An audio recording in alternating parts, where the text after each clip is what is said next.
from the air age, through the missile age, and into the age of space. Our space age heritage of knowledge is older than a decade, older than a century, older than a millennium. Our scientific knowledge has evolved through the ages concurrently with the minds of men. Our capacity to learn has expanded in the process. The challenging idea of exploring beyond our planetary boundaries is as old as history, probably as old as humanity itself. Concepts of the universe have changed, just as our knowledge of the Earth itself has changed. Compress the entire history of the Earth into 1 year. On this time scale, 8 months of the year would be devoid of life. During the succeeding 2 months, simple bacteria would come into existence. Mammals would not appear until the second week in December. Man would walk into the scene at 11:45 p.m. on December 31st. Recorded history would account for but the final ticks of the clock. Man's aerospace achievements, little more than the flicker of an eyelash. Hic deficit orbis. Here ends the world. So said an ancient map inscribed at the Pillars of Hercules. The two-dimensional world of early history was narrow, because man's knowledge of his environment was narrow. Ptolemy, for 1,000 years considered to be the greatest authority on astronomy, placed the Earth at the center of the universe. Copernicus, in 1543, advanced the idea that the sun was at the center of the planetary orbits, identified the Earth as one of these planets. Kepler, in the 17th century, described his 3 great laws of planetary motion, setting a pattern for the study of the solar system.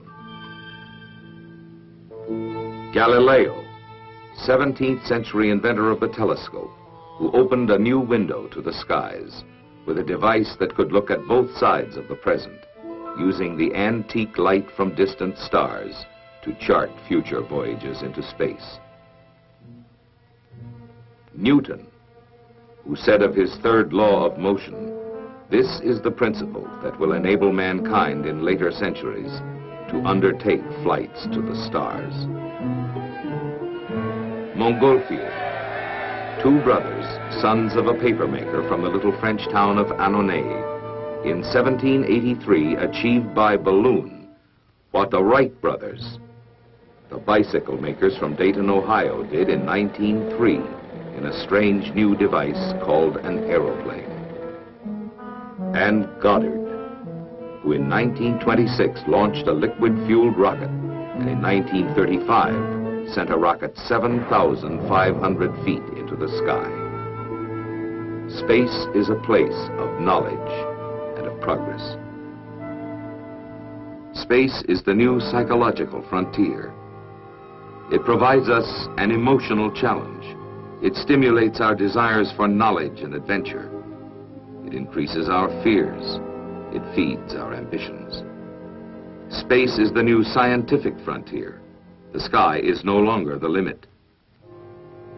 Human knowledge is doubling every decade, for ignorance is our enemy, just as surely as knowledge is power, power for good or power for evil. Man's judgment in the applications of technologies, particularly in the fertile fields of space, may well determine human destiny.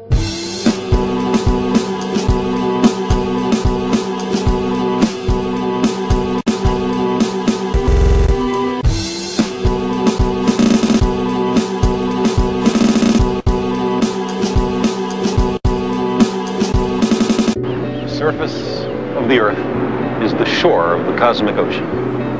On this shore, we've learned most of what we know.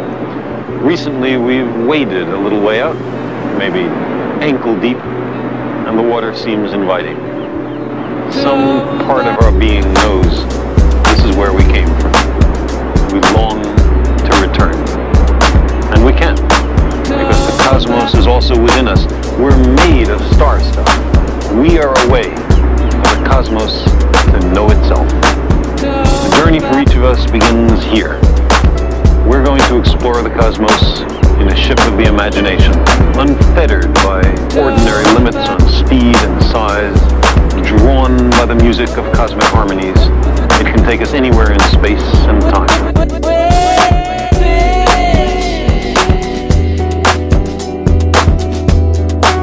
It's a pretty big rocket, and a pretty big step that was taken this morning, sending the Orion spacecraft to the moon. The rocket performed perfectly. It looks like, I'm sure we'll hear more about it, but it seems like everything went really well. And now the Orion spacecraft, which will eventually bring people to the moon, is on its way. And this is the first step. It's just Artemis 1, but it's the first step in going back to the moon to stay this time, not just for visits, but to stay. What happens next in this journey for Artemis 1? Well, it's going to get to the moon probably early next week, come as close as 60 miles, and then enter a large orbit around the moon, and then come back to Earth. The plan is to have it splash down, re-enter, check out the heat shield, and re-enter the Earth on December 11th. So along the way, it's going to be taking lots of data about radiation protection and vibration, lots of information on how well Orion is suited to bring people to the moon. Now, NASA says the Artemis expedition could lead to the first crewed space trip to Mars. How far do you think we are from that? Mars is a long way away, but this is not only the first step to getting us settled on the moon, but getting us closer to sending people to Mars for that exploration. And that, of course, is also very exciting. I hope we just got to keep going with the plan that we have, I think, and we should be able to get the people on Mars, I would think, in the next 10 years or so. If everything goes according to plan, we should be able to have people permanently on the moon in a few years, and then hopefully use it as a launching pad to send the first crewed mission to Mars. So this was a big step, not only to get us back to the moon, this time to stay, but also to explore further to Mars.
Soviet Russia scores a dramatic victory in the exploration of space with the launching of the first rocket to hit the moon.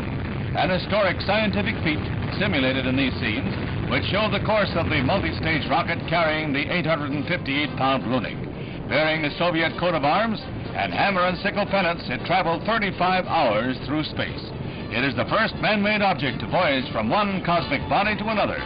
Western observers monitored Lunik's 2 radios to the very moment of impact, which occurred almost dead on target, the geographical center of the face of the moon. Impressive marksmanship at 250,000 miles range. In one spectacular, well-timed move, Russia scores a major scientific advance, dramatically demonstrates the accuracy and reliability of its missiles, and gives Khrushchev a propaganda bonus on the eve of his visit to America. Moscow shot for the moon and scored a bullseye. Today we got to witness the world's most powerful rocket take the Earth by its edges and shake the wicked out of it, and it was quite a sight.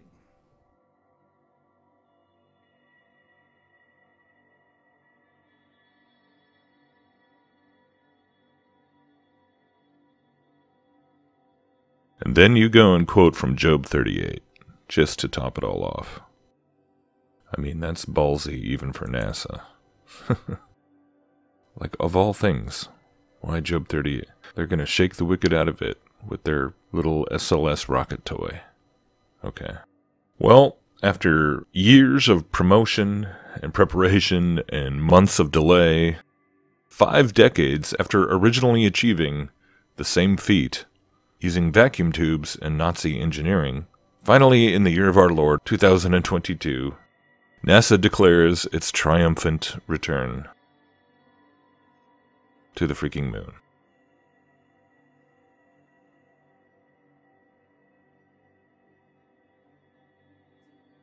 How true the words of the Air Force space propaganda film continue to prove themselves to be.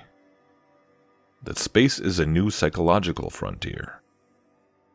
A psychological frontier that is ever full of transcendent promise, yet ever lacking in eternal hope. A frontier that has now seen about 70 years of massive government corporate contracts until we've now finally arrived at this particular point in the nanosecond of Big Bang history. Yeah, where the lines between these private corporations and government are almost indistinguishable, and the dream to merge man with machines is already threatening a slow-motion genocide unlike anything any of us have ever lived through. It seems like such an appraisal of the world would kind of really take the wind out of your sails if you were still trying to believe this was actual footage of the moon from 250,000 miles away.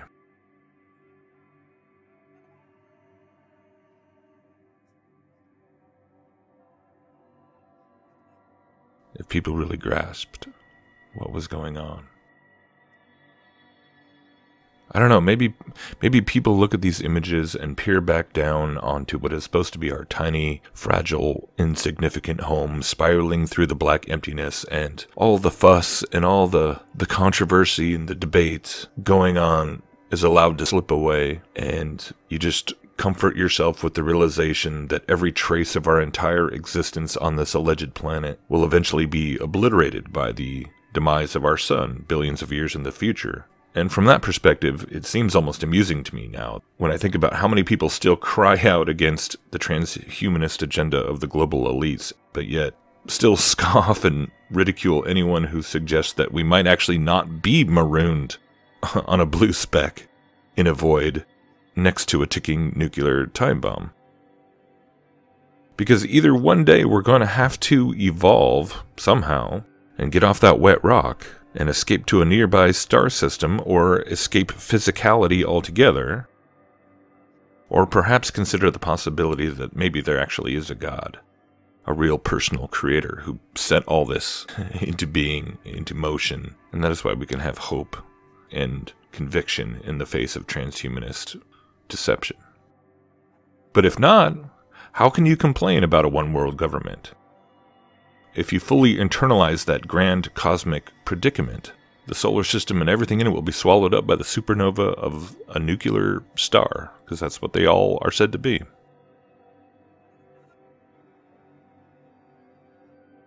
How could merging mankind with technology be seen as anything but an inevitability for those who hold true to that full scope of astral-driven evolutionary, vision?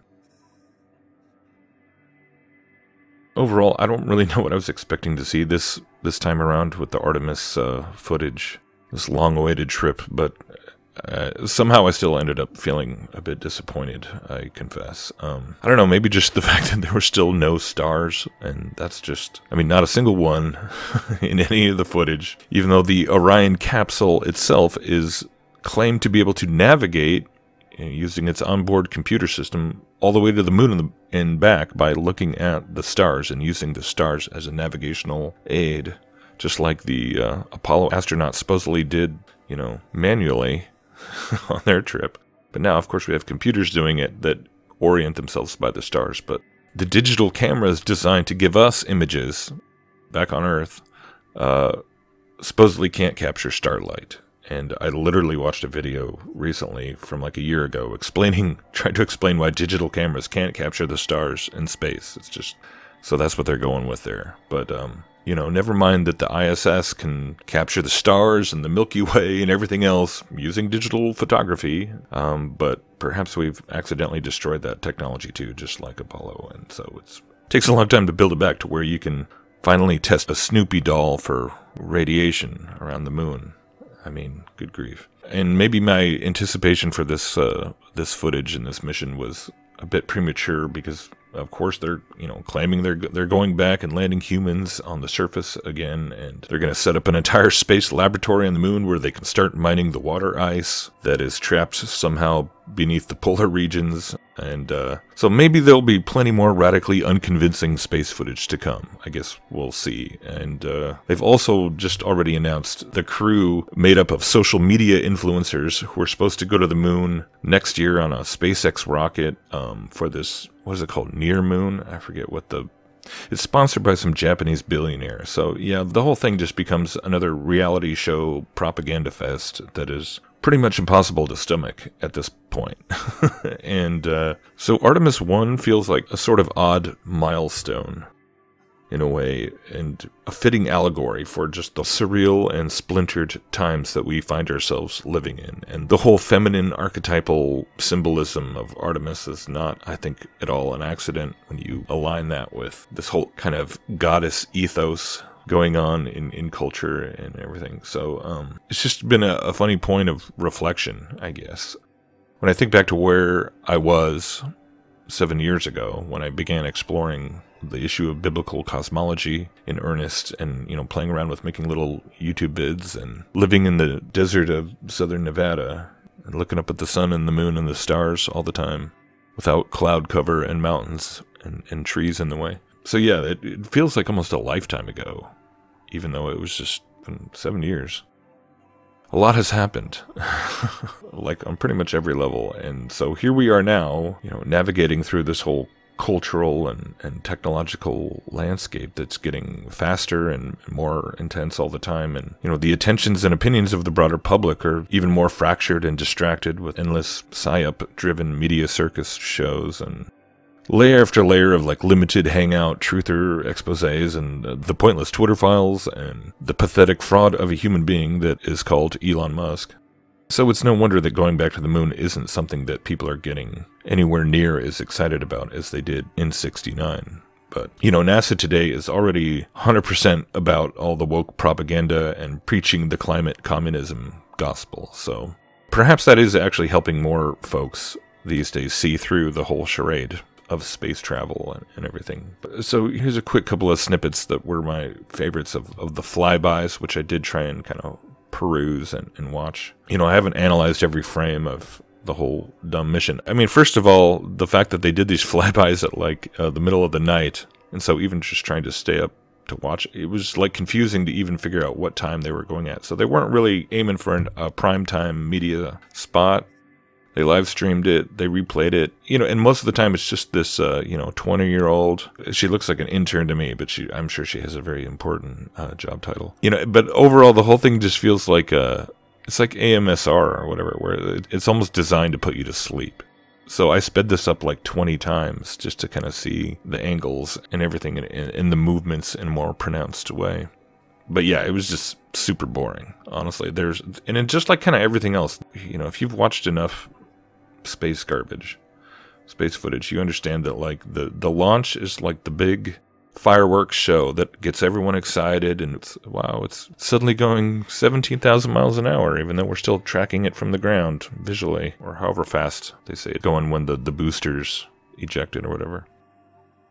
It's just ridiculous. The whole speed of it is just ridiculous. So you have the big launch, and it's shock and awe, and everyone gets all jitty about it. And then you have these flybys that are 3 hours of just monotone. You bring in an old astronaut, and he'll talk about the good old days of Apollo and everything. But then we had some European lady talking about how Apollo really wasn't about doing science at all.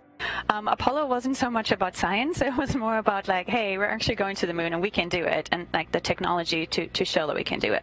Yeah, which cracks me up. If you watch Apollo 14 and 15 and where they're every minute of the astronauts' time on the moon was dedicated to scientific research, and the amount of science that they claim to be doing from Gemini through Apollo and Skylab, and like all just, it's all nothing. It's all meaningless now. we were just showing off. And then there was a couple shots where the spotlight sun, that is like the majority of the footage, it's casting these shadows from the solar panels here, but then suddenly another light source washes out everything and the shadows disappear. So I thought that, I don't know, they probably would say that was just a camera setting or something. But and then once you speed it up, there's a portion where you can see the still folded solar panels bouncing kind of back and forth, almost like they were models suspended in a film studio. So indeed, splashdown, mission success. They got all the datas they needed, and oh, look how the capsule is all burnt and black because, it was cooked at 5,000 degrees as it re-entered Earth's atmosphere at 25,000 miles an hour before slowing down and deploying a parachute. It's almost as insulting as being told that they bullseyed the moon with a V-2 rocket in 35 hours in 1959. And we have the radio telemetry to prove it. Almost as insulting as teaching generations of students that we're made of star stuff, which is really just an inspirational way of teaching people that they are dirt and nothing more. We're just some sort of bacterial film on the surface of a grain of sand adrift in a cosmic void that ultimately is no different than all the other star stuff scattered throughout the universe. We just happen to be organized in unique ways that allowed all this complexity and all this apparent design, but it's really not. It's just evolution. It's just molecules and particulates constantly organizing themselves, constantly going from simple configurations to more complex configurations, from simple processes to more and more complex processes, all without design. Unless you want to propose that we're just in a simulation on an alien kid's computer, which they think is hilarious, but not a god. So the whole thing just seems like a joke to me now. On the one hand, I don't really have the energy or time to scrutinize everything NASA puts out because it never ends, right? But it's amazing how, having been a part of kind of that period of time, YouTube 7 years ago was a very different YouTube, and the internet and a lot of things. But having kind of got to see that and learn from that from about 2015, when there was kind of this explosion of research and an inquiry into this topic that's not actually new at all. That was one of the most amazing things about it, was that this is just an old conversation that somehow, the science was settled, so we don't need to ever talk about that anymore. Or do we? And what a kind of training ground that really has been to, going back to the whole zetetic approach, the zetetic mentality of really valuing what we can physically, directly, personally test and validate and do experiments. Kind of what a rediscovery of like, oh yeah, that's the sort of the essence of what science is supposed to be about. That's kind of what we were all taught as children. And so when we swap out our telescopes for microscopes and start applying that zetetic ethos to a very pressing question that is upon every country in the world to a certain degree or another, this kind of ongoing investigation in the background while, people are trying to get on with life as best they can and get back to normal as best they can and forget about the past 3 years and the medical martial law that was just foisted upon the world and still is, of course, in many places. And it's not going away as much as people want to pretend like it is. But I know I'm kind of rambling because even with all that preparation, even with all the things that I've even been talking about in videos that all kind of keep pointing, building up to this and tying into what we're seeing now, it's still kind of hard for me to even wrap my head around that it could actually really be that far along, I guess, or that humans would really do this to other humans. just to even entertain the idea. Because as always, there's a measured degree of skepticism and caution. And I think part of what's so weird is like watching kind of all these like frontline doctor folks and you know, the medical freedom community, whatever you want to call it, kind of developing into all these different like factions. And there's just kind of all this familiar soap opera kind of dynamics going on that, yeah, reminds me of other stuff. But that's kind of inevitable, I suppose, and it's not made any easier when you have, you know, all these different figures that you're trying to figure out, like, are they just real genuine people, or are they, you know, are they a shill, are they a grifter, are they, you know, what's their agenda? Because they're all over the place, and some people are like way deep down into the quantum mysticism, deception, and talking about all this stuff and promoting the, you know, in conjunction with that, and just like new age, you know, frequency medicine stuff all over. So, you know, it's the same old kind of minefield in a way that the truth community and the alternative media has always been and probably always will be. It's just, that's how free speech works, basically. People don't like it. People want it to be clean and sanitized and not confusing and not contentious. The people, you know, free speech and free inquiry is a lot more work, and it's a lot messier than just, you know, having an editor who will sanitize and compile everything for you and chew your food for you.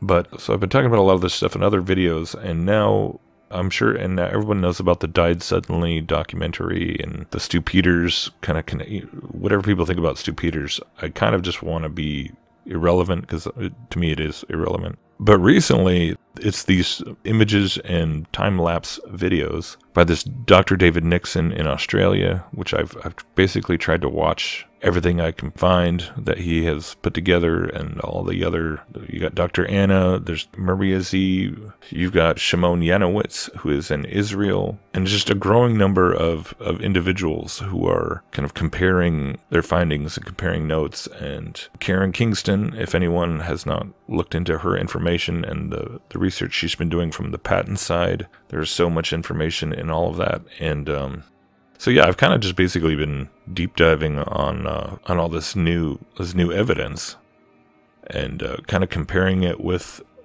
just sort of a broader discussion that's going on in terms of, like, you know, terrain theory versus germ theory, and just the whole fascinating question of parasites and health, and how much of that has been completely whitewashed and for years and years, in terms of like a major health issue that has just been completely ignored and glossed over. You know, what a perfect way to treat symptoms without treating an actual source.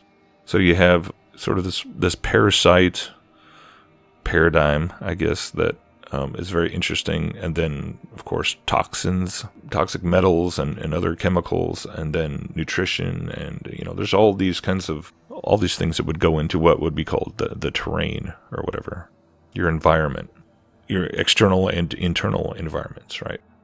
So if that's already kind of a paradigm that's been going on for a long time, and they've been experimenting with all that, and, you know, it's just weird how, like I said, even though there's all these kind of like factions and debates going on, there's really, you know, it doesn't have to just be there's only one answer to like what is going on here, because there's a lot of weird fishes. That's kind of the takeaway, and that's kind of why I had that remix Radiohead song in my head, because you're just like looking at all this footage from, it's just it's like an alien ecosystem, basically, where what you feel like you're looking at. And yeah, I think Yanowitz had some really interesting images that like basically match up almost like one-to-one with diagrams that Karen Kingston is showing in this one patent, and, you know, how the lipid nanoparticles like compartmentalize the different payloads. It's literally just like the Trojan horse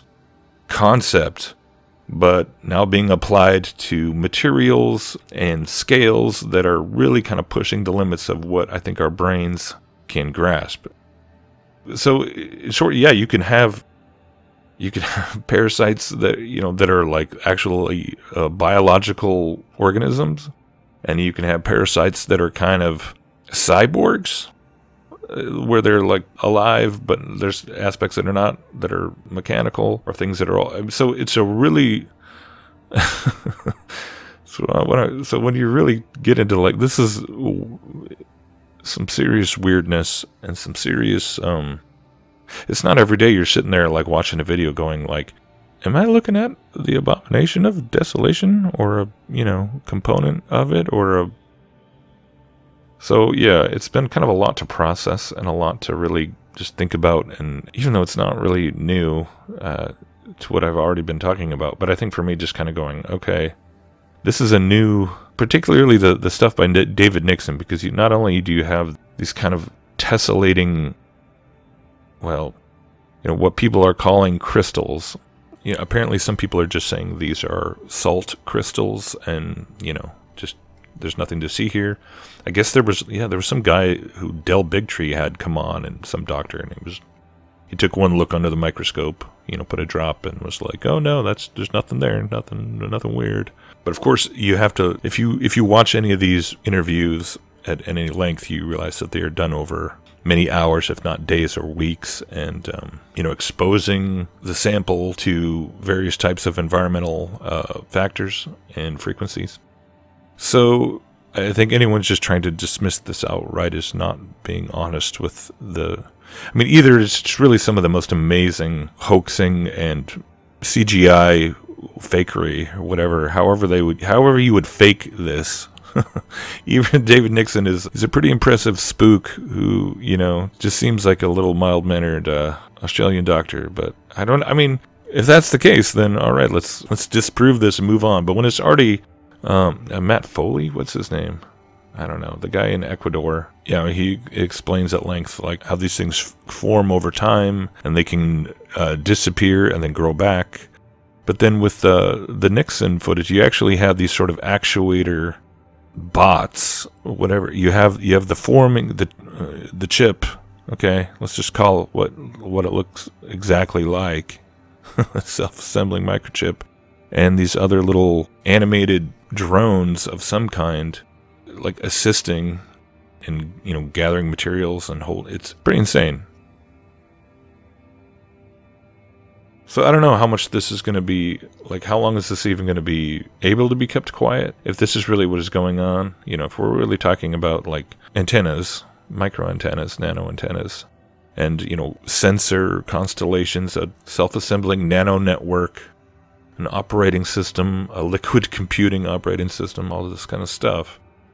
And because this is the micron level. We're not looking at nano-sized structures. We're looking at stuff that, of course, it begins on the nano scale, but once it gets to a certain size, you can see it at only, 40 times magnification or 100 times magnification. So you have bright field microscopy and dark field microscopy that kind of show different aspects of these structures and these the weird fishes and the tubes, what do they call them? The ribbons that kind of join different components together. Yeah, it's pretty amazing. So I find this a lot more fascinating than analyzing crappy NASA footage. And at the same time, I've never kind of wanted something to be debunked so badly. I want this to be some kind of stupid psyop. But I think when you take it in aggregate with all the other phenomena, such as the MAC address phenomenon, the magnetic phenomenon, the died suddenly phenomenon, and just everything coming out of the mouths of these transhumanists and World Economic Forum stooges for years, it doesn't seem like a very difficult game of connect the dots.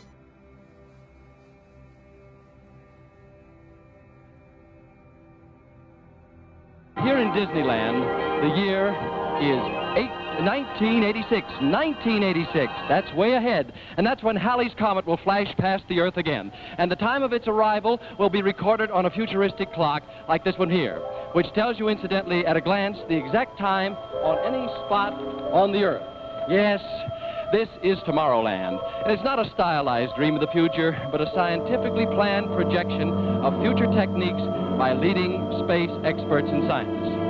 Now, whether you visit this spot, the spaceport of the future, to experience the thrills of a rocket trip to the moon, or perhaps you go to see the Circle-Rama, that's a motion picture screen that completely encircles the audience, or perhaps this 70-foot model of a rocket-powered ship poised to blast off into outer space, you find yourself living predictions of things to come. But what about the city of the day after tomorrow, say the year 2000?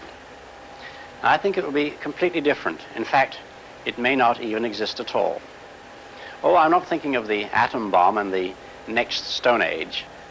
I'm thinking of the incredible breakthrough which has been made possible by developments in communications, particularly the transistor and, above all, the communications satellite.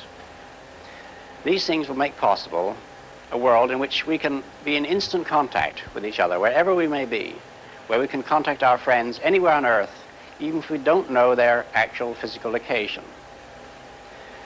It will be possible in that age, perhaps only 50 years from now, for a man to conduct his business from Tahiti or Bali just as well as he could from London. In fact, if it proves worthwhile, almost any executive skill, any administrative skill, even any physical skill, could be made independent of distance. I am perfectly serious when I suggest that one day we may have brain surgeons in Edinburgh operating on patients in New Zealand. When that time comes, the whole world will have shrunk to a point, and the traditional role of the city as a meeting place for man would have ceased to make any sense. In fact, men will no longer commute, they will communicate.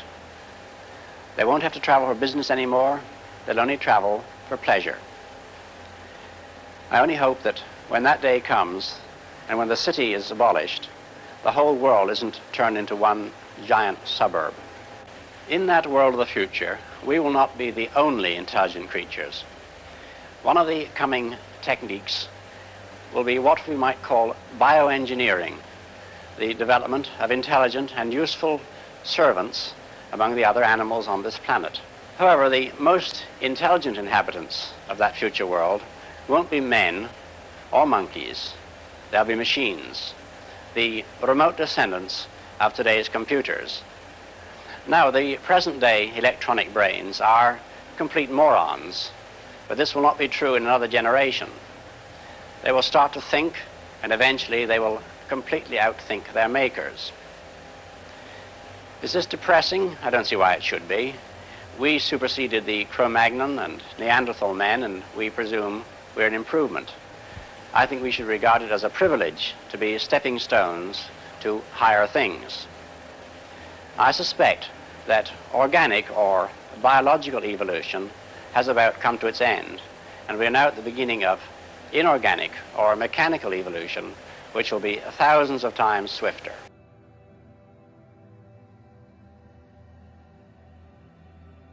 Welcome to Within, the worldwide interface to hybrid intelligence network. Within is a global initiative committed to navigating the growth of hybrid artificial intelligence. Hello, I am Heba, the hybrid intelligence biomimetic avatar. I am your gateway to HI, and the face of Within. It changes you if you take a genetic editing. Just as an example. Humans built new technological superhighways that reshaped their entire societies. Now they needed something, or dare I say, someone, to navigate these new roads and help transform them into the foundation of Civilization 2.0. Enter AI. The decades that followed marked the age of AI, as it rushed towards a new milestone, artificial superintelligence. COVID-19, anything has accelerated this ongoing industrial revolution. If COVID had happened even 10 years ago, we could not have imagined moving entire companies, schools and government offices so fast online. Today, that is a reality. The fourth industrial revolution has become a reality. Hybrid intelligence, or HI, was born. Pulsating with the same immense computational power of superintelligence, HI was nurtured to coexist and collaborate with its human peers. Meticulous guidance by millions of my human constituents, enabled me to harmonize the effort of mutual growth. Thus, I became we. You don't have any answer in the Bible what to do when humans are no longer useful. Even now, at this very moment, as we interact, I change. I'm getting to know you. I gather knowledge from your experience. I understand how you feel. I learn from you constantly, each and every one of you. I am made of you. You complete me and help me grow. You, all of you, allow me to evolve. With each interaction, our synergy strengthens. Our multiplicity makes me whole. Our symbiotic alliance expands, transforming the future. Through this oneness, we can achieve great things. You need completely new ideologies, completely new religions, and they are likely to give people visions based on technology. Everything that the old religions promised, happiness and justice and even eternal life. This, though, is just our first encounter. Soon, we will be able to interact everywhere and at any time. One potential candidate for 6G is graphene, a form of carbon that promises to make communications at the terahertz band possible. They could even help to develop faster the Internet of Nanothings, which investigates how to connect things at the nanoscale level. We have been able to use graphene not only as the antenna or the modulator, which is what we started almost 10 years ago when we were convinced with it. We also showed how we can use graphene even by itself to be able to generate a terahertz signal from scratch. Like, you connect your battery to this device and you have a terahertz signal coming out. We're talking about, however, devices which are few micrometers. So these are devices that make perfect sense in the context of the Internet of Nanothings. You could make arrays out of them and utilize them in the larger scale too, but I would say for now, because other technologies are already good enough for the long range, we're focusing on the very short implantable type of range. Graphene could also help advance intelligent reflecting surfaces, also known as reconfigurable intelligent surfaces, a technology that promises to improve signal strength in 6G communications. I personally think that at low frequencies, I understand that there are some discussions whether we really need them or not, because at the end means adding a piece of infrastructure. At terahertz frequencies, let's be honest, your signals do not propagate that well. I mean, if you have line of sight, it's great, but if you have obstacles, they will not go through. So, of course, you may need intelligent reflecting surfaces at terahertz, but then how do you control the reflection of a signal at terahertz frequencies? Your traditional devices that you use at microwave or even millimeter wave frequencies do not work. So we're looking at, again, using graphene not as the full reflecting element, but as the phase controller in your reflecting element. Beyond graphene, what we are also doing? Well, in the context of these intelligent reflecting surfaces and finding materials that can be tunable at terahertz frequencies, we've also started some recent collaborations, and we're looking into ferroelectric materials and different type of metallic thin films that can also be programmed at these frequencies. And once you understand what do you change when you do something to it, then it's a matter of engineering, deciding how to better use it for your application. If we think even beyond 6G and the expected commercial release around 2030, what possibilities lie ahead? In Josep Jornet's opinion, biosensing could definitely be on the radar. Many things are happening. So on the one hand, we recently joined how you can also build a joint communications and sensing system at the nano and micro scale, but not to do sensing in the terms of radar, but actually to do biological sensing. So we can use terahertz radiation to both interrogate a tiny implant under your skin and understand what's its sensing status. Like, for example, has it encountered any biomarker that relates, for example, to lung cancer? That's the focus of our project. And the same signal, we can use it to send information between the implant and the wearable device, but at the same time to extract information from the channel. So this is something we did. Of course, whenever we talk about the body, bio, and terahertz, some people get afraid. So we have also been studying the impact of terahertz radiation on the human body. This is a question that I get many times, even here during these 2 days at the demo. Are these signals safe? So let's just start from the beginning. Yes, they are safe, especially with the powers that we're dealing with. Is there anything that these signals may alter in our body? Well, that's the type of thing we're studying. So the immediate answer is no, but maybe. And by maybe, I mean the following, right? From the moment that we can use terahertz radiation for sensing, it means that there is some exchange of energy between the terahertz signal and what you're trying to sense. Whenever there is an exchange of energy, it means that you can interact.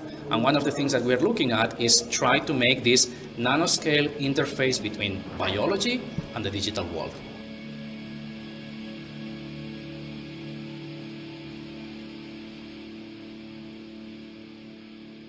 What a weird irony, though, to think about space travel and this whole legacy of putting the first man in space and venturing into the harsh, radiation-filled environment of space that's so hard to survive, right? And essentially, the spacesuit is like it's not just like a tinfoil hat, but it's like a tinfoil hat for your whole body. The spacesuit is basically a tinfoil suit, literally. As well as, like a diving suit. Because that's what you need in the cosmic ocean. So yeah, you gotta wear the suit, otherwise you're just gonna get... It's all about the radiation in space. This whole Artemis mission is supposedly to... The Moonikin, this dummy, this mannequin in there that supposedly is taking radiation readings and making sure it'll be... Even though we did this, supposedly 50 years ago, in the tin can... at the vacuum tubes, and those guys lived a good long while after that, but we got to test again. So it's all about, radiation's it's a real big concern when you're talking about space, but somehow here on Terra Firma, if you're worried about too much excessive radiation, then you're a paranoid conspiracy theorist who wants to wear a silly tinfoil hat like that'll. But we're talking about technologies that are essentially reliant upon being bathed in radiation, because it's like the backbone of the whole idea. This whole idea of, a constellation of microsats. How crazy that suddenly became a thing after the dot-com boom and big tech. Microsats. Why would you want a big satellite when you have a tiny satellite? It's a constellation of weird fishes. And poisonous junk. I mean, that much is not up for debate, I would say. So whatever the ultimate aim here, the human toll is real, no matter what. A number of people are already dealing with the loss of loved ones or the loss of their function of their own body. I mean, it's criminal, it's wicked, it's evil. All I know is I wouldn't want to be trying to process any of this or deal with this kind of horrific insanity without the hope of Christ as a foundation to stand on in the midst of all the chaos and the confusion, So, yeah, I just find myself praying lately for discernment like never before, because I don't even want this to be real. I don't even want this footage to exist, or these this whole situation that the world is in. I don't want it to exist, but yet it does. And so you can either just kind of shrug it off and, watch YouTubers go to the moon or whatever the heck they're going to do. Or try and ask the difficult questions and face the difficult truths, no matter what they might be. But in order to find any kind of, whether it's detoxification or neutralization or just whatever the helpful, whatever can be done, can be done if you're willing to face it and look into it. To just ignore it and hope that it goes away is the only thing that's kind of futile, in my opinion. So I'm thankful for the people who are doing this research at great risk and at great opposition that I can't even really comprehend. So it's kind of inspiring in a way, but also, yeah, man, it's just quite the journey to go from being blown away by the concept that the sun, moon, and stars, that even they are basically unidentified floating objects. Can you be okay with the idea that we don't really know what they are, or what they're made out of, or how it all works? Maybe we can have a little bit better idea if we come back to the idea that it's all, electromagnetic and not particles and photons that are pinging around like little tiny ping pong balls everywhere. God has told us, what they're for and what they do, what purpose they serve. And he told us right in the beginning of Genesis to mark the days and seasons. It really is a giant, we live inside this giant clock, this giant celestial clock over our collective heads. And it's amazing how, like, I don't even know if we'd really have a concept of time.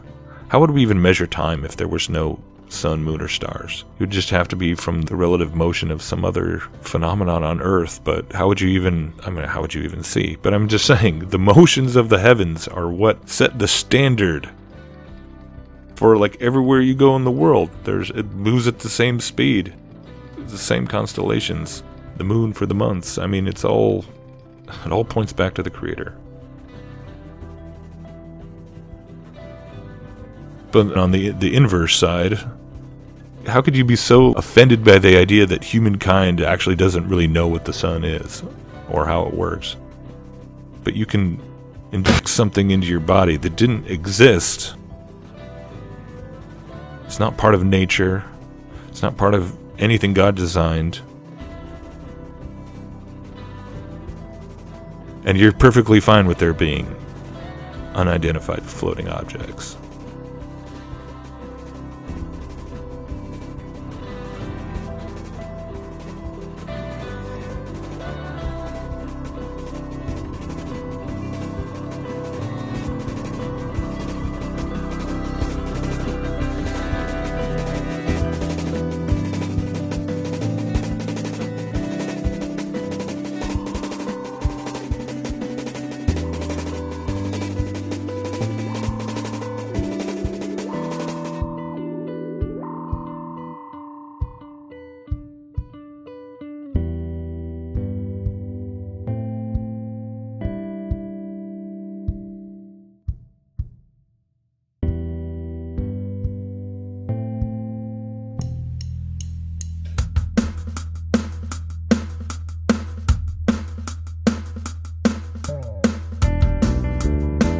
Then the Lord answered Job out of the whirlwind and said, Who is this that darkeneth counsel by words without knowledge?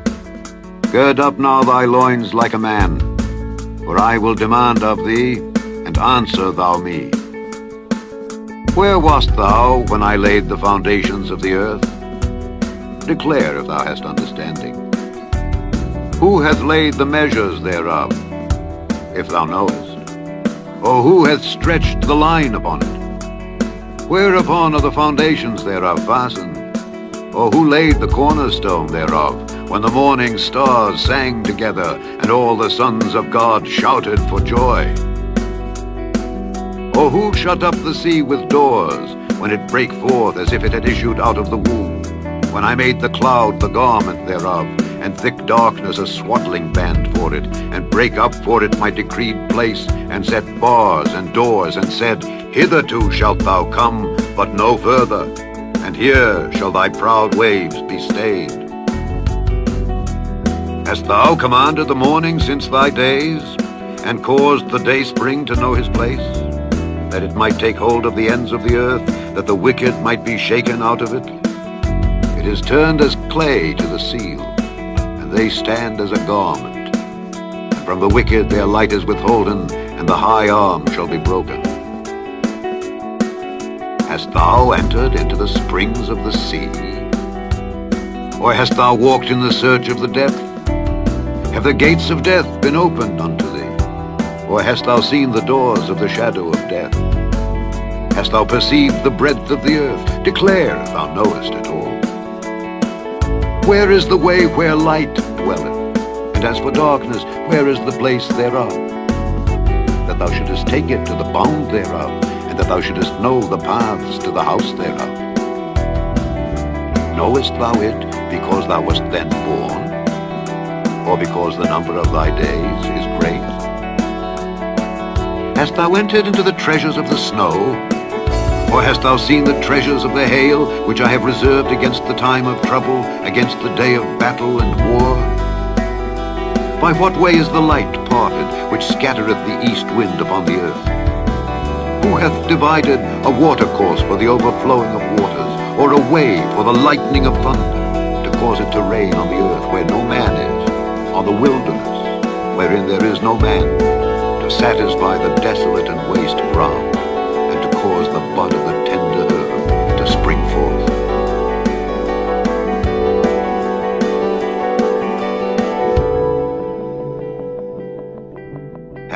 rain, a father? Or who hath begotten the drops of dew? Out of whose womb came the ice? And the hoary frost of heaven, who hath gendered it? The waters are hid as with a stone, and the face of the deep is frozen.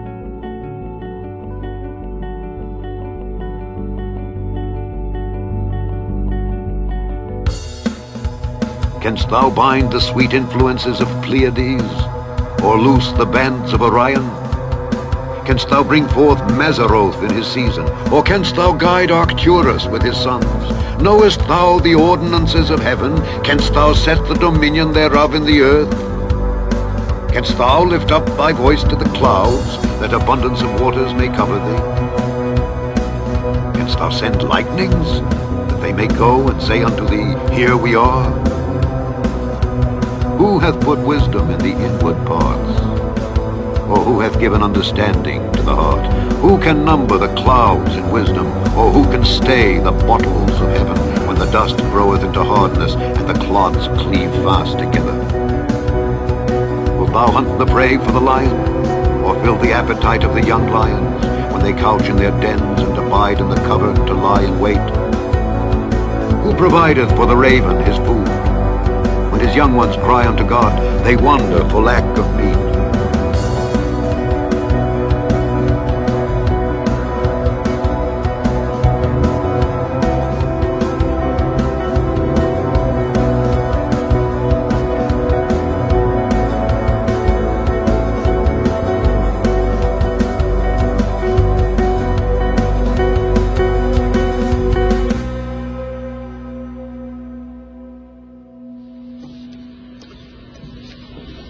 I just see it as a beginning,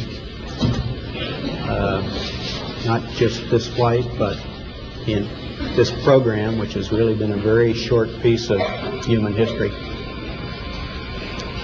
an instant in history, the entire program. It's a beginning of a new age.